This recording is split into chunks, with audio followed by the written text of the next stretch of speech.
بسم اللہ الرحمن الرحیم۔ السلام علیکم پیارے بچوں، کیسے ہیں آپ سب؟ میں ہوں آپ کی ٹیچر سیدہ صدرہ اسلامیت لازمی کے لیے۔ تو بچوں، ہمارا ٹاپک جو چل رہا ہے وہ ہے اللہ تعالیٰ کے حقوق۔ مجھے امید ہے کہ سب بچوں نے اس ٹاپک کو ریوائز ضرور کیا ہوگا۔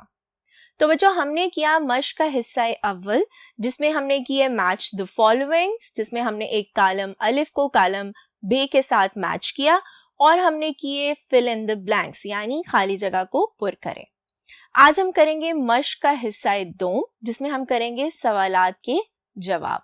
چلیے بورڈ کی طرف چلتے ہیں اور آج کا اپنا یہ مشق کا حصہ شروع کرتے ہیں۔ ہاں جی، تو بچوں، جیسے کہ میں نے آپ کو بتایا کہ آج ہم کریں گے اپنی مشق کا حصہ دوم۔ آپ دیکھ رہے ہوں گے بورڈ پہ سوال نمبر 2۔ چونکہ ہم نے سوال نمبر 3 جو کہ میچ دی فالوئنگ تھا، جو کالم تھا، وہ ہم نے کر لیا تھا مشق کے حصہ اول میں۔ تو آج ہم کریں گے سوال نمبر 2 جو کہ ہیں سوالات کے جواب لکھیے۔ آپ چاہیں تو ان آنسرز کو اپنی ٹیکسٹ بک میں انڈر لائن بھی کر سکتے ہیں، اور چاہیں تو اپنی نوٹ بک میں نوٹ بھی کر سکتے ہیں۔ آج کا ہمارا پہلا سوال ہے جی کہ اللہ تعالیٰ نے دنیا کی نعمتیں کس کے لیے پیدا کی ہیں؟ ہاں جی، تو جن پیارے بچوں نے، جن اچھے بچوں نے تو یہ ٹاپک ریوائز کیا ہے، ان کو ان تمام سوالوں کے جواب یقیناً آتے ہوں گے۔ اللہ تعالیٰ نے دنیا کی تمام نعمتیں ہم انسانوں کے لیے پیدا کی ہیں۔ بے شک اللہ تعالیٰ نے ہمارے لیے کتنی نعمتیں پیدا کی ہیں جن کو تو ہم کبھی گن بھی نہیں سکتے، جیسے سورج بنایا، چاند بنایا، ہوا بنائی، پانی بنایا، سننا، بولنا، چلنا، پھرنا، سمجھنا، سوچنا، یہ تمام وہ نعمتیں ہیں جو ہمارے رب نے ہم انسانوں کو عطا کی تاکہ ہم سوچ سکیں اور سوچنے کی صلاحیت حاصل کر سکیں، تاکہ ہم بول سکیں، اپنی بات دوسرے تک پہنچا سکیں۔ تو ہم نے دیکھا کہ اللہ تعالیٰ نے یہ تمام نعمتیں کس کے لیے پیدا کی ہیں؟ اللہ تعالیٰ نے یہ تمام نعمتیں ہم انسانوں کے لیے پیدا کی ہیں، اور ہمیں اس کا ہر وقت شکر ادا کرتے رہنا چاہیے۔ چلیے بچوں، اگلے بورڈ کی طرف چلتے ہیں، اپنا سوال نمبر 2 دیکھتے ہیں۔ ہاں جی، تو بچوں، اب ہے ہمارا سوال نمبر 2 جو کہ ہے اللہ تعالیٰ نے ہمیں کون کون سی نعمتیں عطا کی ہیں؟ تو بچوں، جیسے کہ میں نے آپ کو بتایا، ہم تو اللہ تعالیٰ کی کسی بھی نعمت کو، وہ اتنی زیادہ ہیں، وہ اتنی بے شمار ہیں کہ ہم تو انہیں گن ہی نہیں سکتے۔ لیکن جو ہمارے سامنے ہیں، جو ہماری فنگر ٹپس پہ ہیں، ہم ان کو بیان کرتے ہیں کہ اللہ تعالیٰ نے ہمیں بے شمار نعمتیں عطا کی ہیں۔ بے شک، جیسے کہ زمین جس میں ہم چلتے ہیں، پھرتے ہیں، گندم اگاتے ہیں، کتنی ایسی نعمتیں ہیں جس سے ہمیں کھانا ملتا ہے، روٹی ملتی ہے۔ آسمان جس پہ ہمارا رب رہتا ہے، جو ہمارے لیے ایک چھت ہے۔ سورج جو صبح کے ٹائم طلوع ہوتا ہے، جس سے روشنی ہوتی ہے، ہر شخص ایک دوسرے کو دیکھ سکتا ہے، صبح کو اٹھ کے کام پہ جا سکتا ہے، اللہ تعالیٰ کی عبادت کر سکتا ہے۔ چاند جو کہ آتا ہے رات میں، تو رات کو ہم کیا کرتے ہیں؟ سکون کی نیند سوتے ہیں۔ ستارے جو آسمان پہ جگمگاتے ہیں، ہوا جو بہت ضروری ہے، اور پانی جس کے بغیر انسان زندہ نہیں رہ سکتا، وغیرہ۔ ان نعمتوں کے ساتھ اللہ تعالیٰ نے ہمیں سننے، بولنے، دیکھنے اور سوچنے اور سمجھنے کی صلاحیتیں عطا کی ہیں۔ اگر ہم سن نہیں سکیں گے تو کیا ہوگا؟ ہم دوسرے کی بات صرف اشارتاً ہی سمجھ سکتے ہیں۔ بول نہیں سکیں گے تو کس طرح دوسرے تک اپنا پیغام پہنچائیں گے، اپنی بات پہنچائیں گے؟ دیکھنا جو بہت بڑی نعمت ہے۔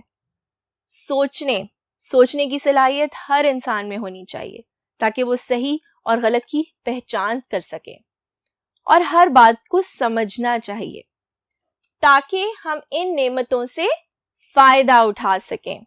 یہ تمام وہ نعمتیں ہیں بچوں جو اللہ تعالیٰ نے ہم انسانوں کو دی ہیں۔ تاکہ ہم انسان ان تمام نعمتوں سے فائدہ اٹھا سکیں اور صحیح طریقے سے فائدہ اٹھا سکیں۔ اللہ تعالیٰ نے ہمیں اتنی نعمتیں عطا کی ہیں کہ اگر ہم چاہیں بھی تو گن نہیں سکتے۔ بے شک ہم اللہ تعالیٰ کی نعمتوں کو گن نہیں سکتے۔ اس دنیا میں بے شمار ایسی نعمتیں ہیں جن کا شمار گنتی میں ہے ہی نہیں۔ ہاں جی تو بچوں، اب ہے ہمارا سوال نمبر 3، جو کہ ہے اللہ نے انسان کو کس لیے پیدا کیا ہے؟ ہاں جی تو بچوں، اللہ نے انسان کو کس لیے پیدا کیا ہے؟ اللہ نے انسان کو اس لیے پیدا کیا ہے کہ وہ اس کی عبادت کر سکے، اس کو واحد تسلیم کر سکے، صحیح اور غلط کی پہچان کر سکے، دنیا میں پھیلا سکے محبت، امن، کہ ہم اللہ کو اپنا واحد خالق و مالک تسلیم کریں، ہم اللہ تعالیٰ کو اپنا واحد خالق مانیں، صرف اسی کی عبادت کریں اور اس کی ذات میں کسی کو شریک نہ ٹھہرائیں، اس کے ساتھ کسی کو شریک نہ ٹھہرائیں، اور یہ بات بتائیں، دوسروں تک پہنچائیں کہ جس نے یہ کائنات بنائی ہے، جس نے ہم انسانوں کو تخلیق کیا ہے، وہ واحد ہے اور اس کا کوئی شریک نہیں ہے۔ چلیے بچوں، اس سوال کا بقیہ جواب دیکھنے کے لیے ہم اگلے بورڈ کی طرف چلتے ہیں۔ اور اس کی ذات میں کسی کو شریک نہ ٹھہرائیں، حضرت محمد صلی اللہ علیہ وآلہ وسلم کو اس کا آخری رسول تسلیم کریں، تاکہ ہم یہ سمجھیں کہ ہم مسلمان ہیں اور ہمارے آخری نبی کون ہیں؟ حضرت محمد مصطفیٰ صلی اللہ علیہ وآلہ وسلم۔ اب ہے جی ہمارا سوال نمبر 4، جو کہ ہے اللہ تعالیٰ کے ہم پر کیا حقوق ہیں؟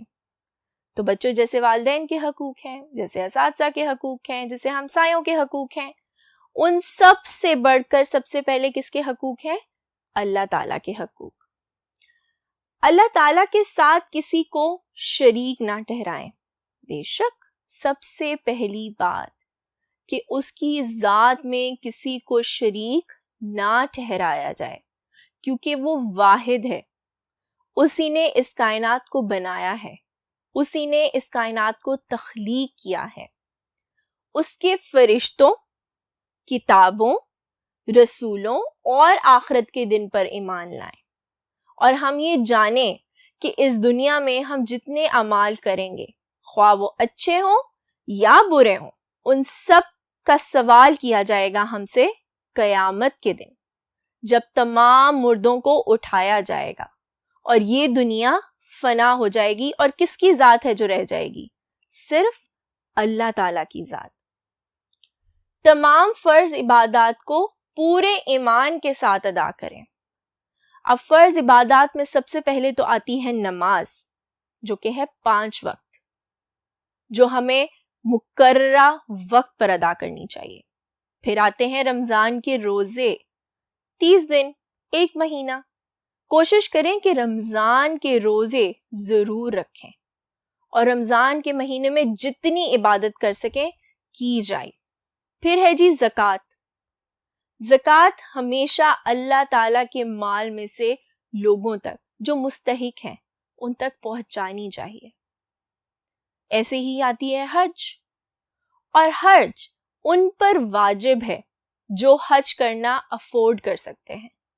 اگر آپ کے پاس بے تحاشا مال و دولت ہے، پارٹیز کے لیے، کپڑے پہننے کے لیے، بے شمار کھانے کھانے کے لیے، لیکن اگر وہ دولت حج پر نہیں خرچ ہوگی تو اللہ تعالیٰ اس چیز کا بھی حساب لے گا، اس چیز کا بھی سوال کرے گا۔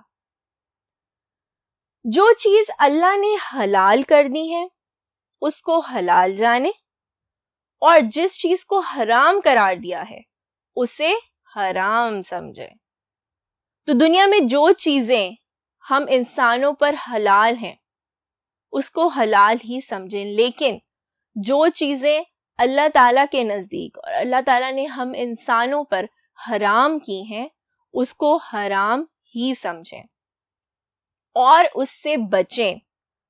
یعنی جتنی چیزیں حرام ہم انسانوں پہ، ہم مسلمانوں پہ کر دی گئی ہیں، کوشش کریں کہ ان سے بچیں۔